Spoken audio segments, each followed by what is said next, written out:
Are push-ups the best exercise for burning your arm fat? And are squats the best exercise for burning your inner thigh fat? In this video, I'm going to go over what the best exercises are for fat loss. So, first things first, I'm going to bust your bubble here. There is no such thing as a fat burning exercise. Sorry to bust your bubble. To lose fat, you need to be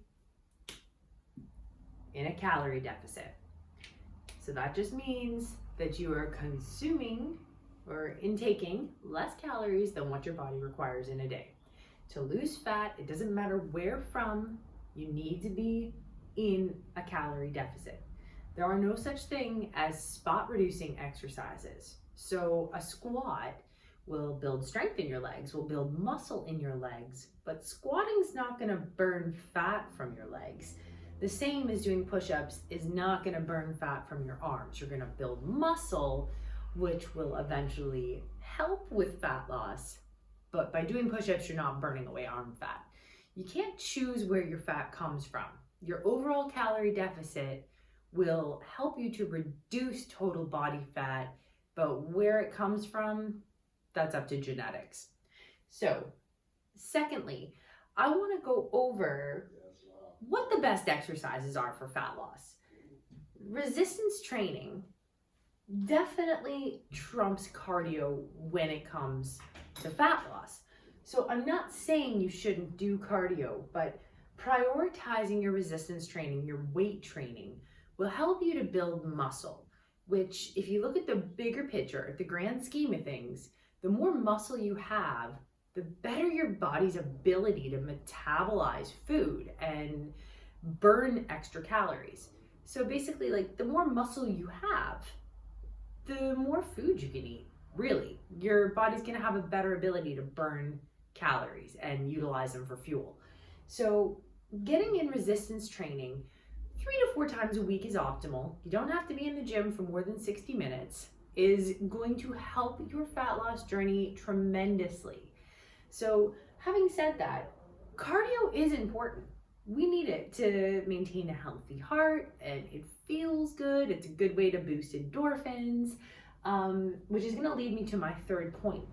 There are a ton of different camps here, team HIIT, high intensity interval training only. And then there's the other people that you have to only do steady state.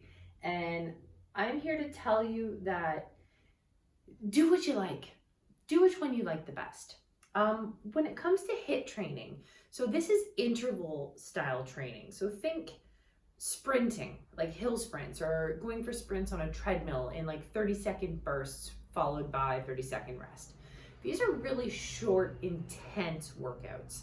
Now, these are great for getting your cardio in while potentially building muscle and preserving your muscle mass.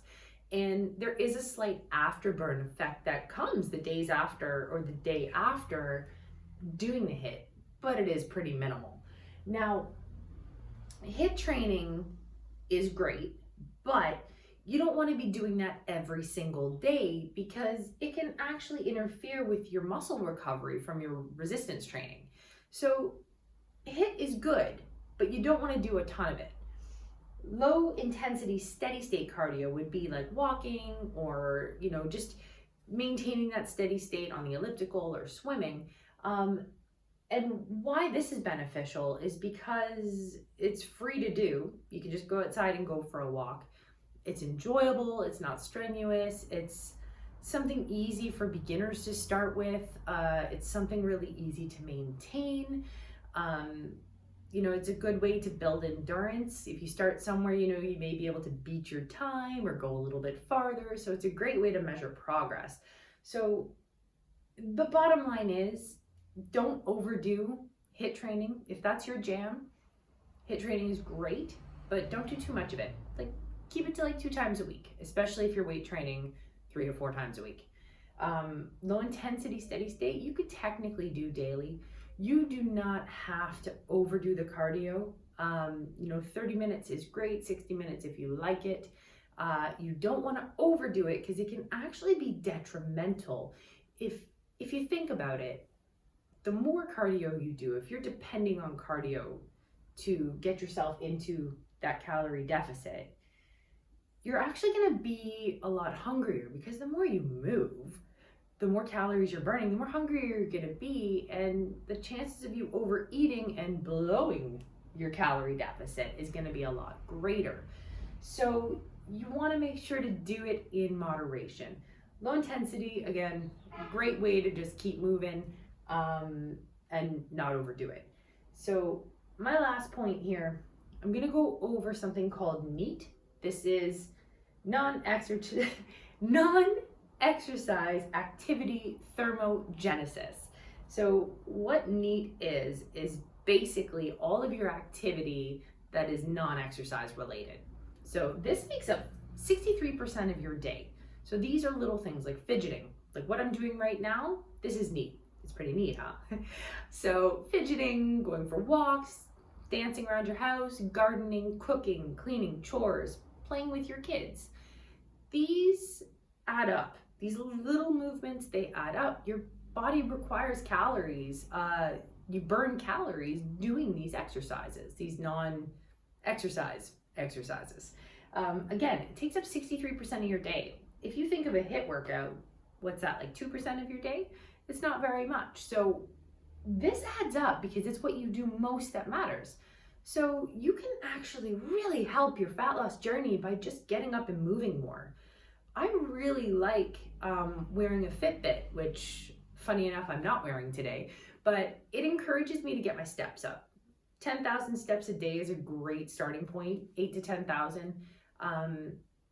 You know, it's a nice reminder to get up and move more. If you have a desk job, maybe set a timer every 30 minutes to get up and go walk around the office a bit. Park farther away from where you work, or if you're going to the store, you know, have a little bit more of a distance to get to where you got to go. Just go for walks more often and move, dance, put on your favorite music, whatever it is. This is going to be a game changer for your fat loss journey, even more so than your steady state cardio. Okay. Now to cap all of this off, I want to remind you of one huge thing. It takes probably an hour to burn maybe 250 to 300 calories doing cardio or exercise. And you could probably eat 300 calories in under a minute. So you do not want to depend on exercise to be the main driver of your calorie deficit. Diet is always going to be your number one focus when it comes to fat loss. Exercise is super important, and you're going to optimize your fat loss journey by incorporating exercise, but it should not be your sole focus. If you're exercising, you know, you're getting in tons of exercise, but you're not addressing your diet, you're going to be spinning on that hamster wheel for a long time. I know, because I've done it. So there are no fat loss exercises, okay? We've covered that. Resistance train more, sprinkle in some cardio, do the kind of cardio that you like best. If you're going to be doing HIIT training 2 times a week, 3 times tops, if you really like it, and move more, all right? If you have any questions, reach out. I'm always here for you.